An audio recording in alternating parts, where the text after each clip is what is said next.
Good morning and happy Thursday. That says Wednesday.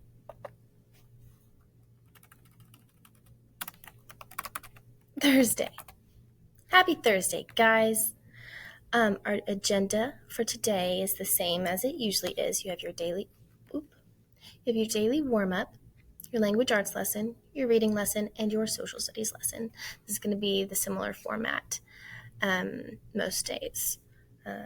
There might be, the occasional day where there's a switch up, but for the most part, we'll have these three subjects that we cover. Maybe instead of language arts, we'll have a writing lesson. But for right now, we're just working on some language arts. All right, our joke for the day. What did the Dalmatian say after lunch? He said, "That hit the spot." So cute. And then if there's any parents watching, my dad told me a good joke yesterday. It's just a one-liner, and it is that Lenin's grave is a communist plot. I thought that was a good one. Alrighty.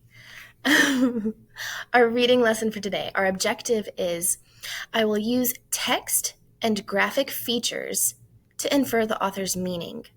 Now, what are text and graphic features? If I just look at those words, text I know is like words on a page, right? Graphics are like images or pictures or diagrams, anything that like is a visual representation in like a picture form. And features, think of like a feature film. When a movie is featured, it's like highlighted, right? So these are like text that's highlighted in some way by the author and graphics that are also highlighted in some way by the author. The author really wants you to pay attention to them, okay? And we're going to infer or like kind of guess why the author might have used these features in a story. We're still going through Flora and Ulysses, so you're going to need your My Book. You're going to start on page 22, and you'll need a pencil in case we need to underline anything or make any notes in the margins. All right, first let's go over some different types of text features. Okay, so text features, they present important parts of the story in a different way, in a way that kind of highlights it or makes it show up to your eyes a bit more. So kinds of type can show emphasis or indicate a title. These are just different kinds. This isn't an exhaustive list. That means like it's not the only kinds of text features that you'll ever see, but these are just some examples of text features. Boldface is when text is thicker, and you'll see that this text right here is thick, and this text up here is large and thick. Okay, it shows emphasis or indicates a title. Right here you can see text features. That's the title of this section right here, right? And you know that because it's big, it's a different color, it's bold, the letters are thick, okay? And it's up at the top in the middle. Okay, so those are all different kinds of text features that are just used on this anchor chart, right? Italic text, it leans to the right, okay? It calls your attention, okay? It means pay attention or read with more feeling. Okay, so maybe you're reading a sentence and there's one word that's in italics, it's tilted to the side. Usually that means that the author wants that word to be emphasized in the sentence. Large text may be more important than smaller text. Text in a different color might add interest or fun. And then capital letters show importance or indicate a title or a heading. Okay, it's kind of like exciting, like, oh, if it's in all caps, it's almost like you're yelling it. Okay, so caps means capital. Headings name the topic of a section of a text. So that's another feature, is a heading. Punctuation, such as ellipses, em dashes, and colons, can indicate important text will follow. Okay, those are kind of like, you know how I say objective dot in these two dots here? That's what it's talking about with these like ellipses, em dashes. Sometimes I put like a little dash. I'm like listing things, okay? Those are what those types of punctuation are. All right, so that covers some text features, and it kind of gets you familiar with what we might be looking for in the book. You might be remembering some different kinds of text features that you've seen in Flora and Ulysses. And we'll come up to those when we're going through the story. All right, graphic features. Graphics are pictures, okay? They're visuals such as illustrations, diagrams, maps, and speech bubbles that help explain ideas in the text. So here we have a girl, that's one kind of graphic feature, a picture of a boy, illustration of a boy, another graphic feature, and then they both have speech bubbles, which are also graphic features. Graphic features, what are those? The visuals that tell us more. Now, let's delve into Flora and Ulysses. You're going to turn to page 22, and let's see what we notice in terms of graphic features on this page. Now, when I look at page 22, I notice some illustrations, and I notice that the illustrations look kind of like a comic book, okay? They're in these boxes that show progression over time. Like, this is happening first. She turns it on. And then it kind of starts sucking up and this chair's falling over, right? So there's some excitement here. And then this happens next. Okay, it's sucking up the carpet or no, that's not the carpet. That's his pants. Oh my goodness, I just noticed that. I always thought that was the carpet. And then it's eating this newspaper here and all these bits. And this vacuum cleaner almost looks like it has a face. Like this is the mouth, and it's got some eyes and a nose. So it's kind of personified a little bit. So what do you think that it is that we learn through the words and images on this page? Well, there aren't a whole lot of words. The words are short and they're to the point. And they help me know that the characters are surprised by the vacuum's power, because he's saying, whoa, hey now, what in the world, Donald? Okay, so the words, there's not very many of them, but they let me know that they're surprised by the vacuum cleaner. Also, their faces look surprised as well. So the text and graphic features on this page and page 23 help me know that the characters are surprised. And they show how powerful and out of control this vacuum cleaner is, because they certainly did not mean for it to take Mr. Donald's pants. Now, I want you to think about why the author might have used a graphic novel format to begin the story.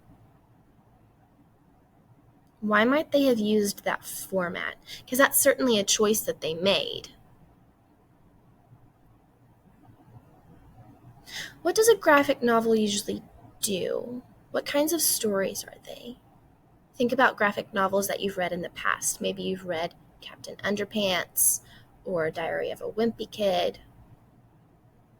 Usually a graphic novel helps to set the tone of the text, which is sometimes somewhat humorous or funny, right?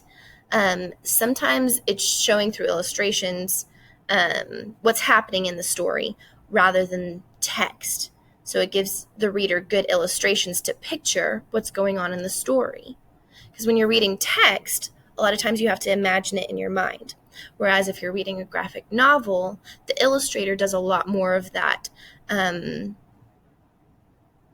imaginative work for you, and they give you visuals to imagine the story with.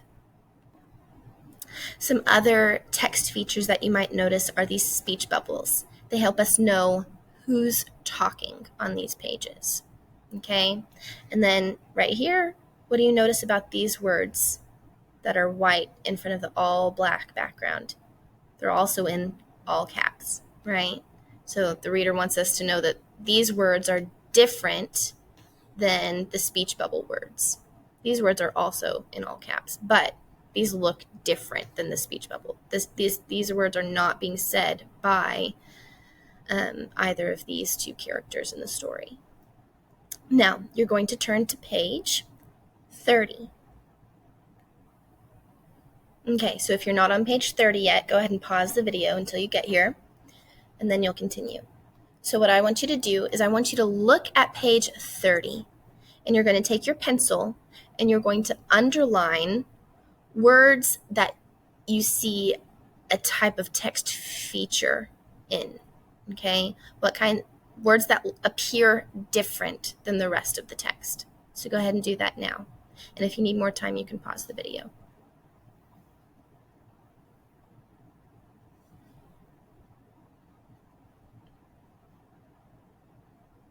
So what words are there that appear in a special type? Well, first we have the illuminated adventures of the amazing incandesto, and I'm going to highlight that here for us. Why might the author have put this in italics and in a different font? Notice it's shifted to the side, and it's also in kind of a cursive font. Well, let's read the sentence and see if we can figure it out. At the back of each issue of The Illuminated Adventures of the Amazing Incandesto, there was a series of bonus comics. Well, I noticed that she's naming the name of another story that she reads. So this is the name of a story or a graphic novel or a comic, right? She says it's a comic. It's got some bonus comics in the back. So this author drew your attention to these specific words and made them appear different so that you knew to pay attention to it, and so that you knew that it was the title of a comic. Now, what the other text that appears different is this text here. Let's read this sentence. One of Flora's very favorite bonus comics was entitled, Terrible Things Can Happen to You. Okay, she said that the bonus comic was entitled, so this is the title of another comic, Terrible Things Can Happen to You. So these are the bonus comics at the back of The Amazing Incandesto. So the author highlighted these two titles of different texts that she's referring to.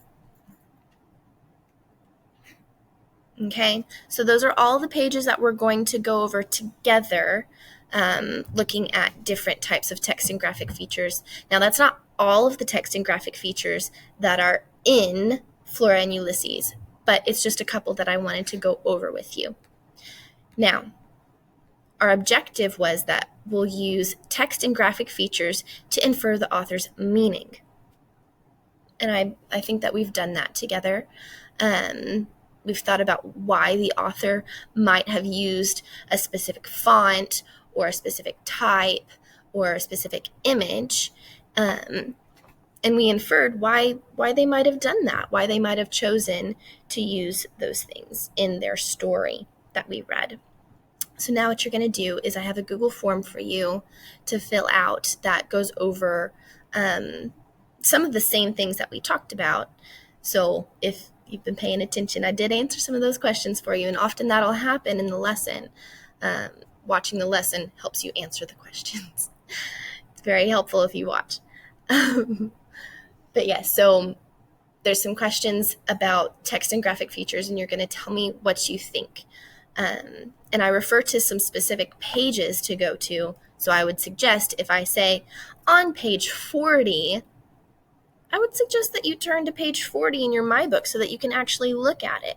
When we're going over this together, we go to the page and we look at it so that we can then think about it. Okay? Alrighty, so go fill out that Google form for your reading lesson now. Thank you.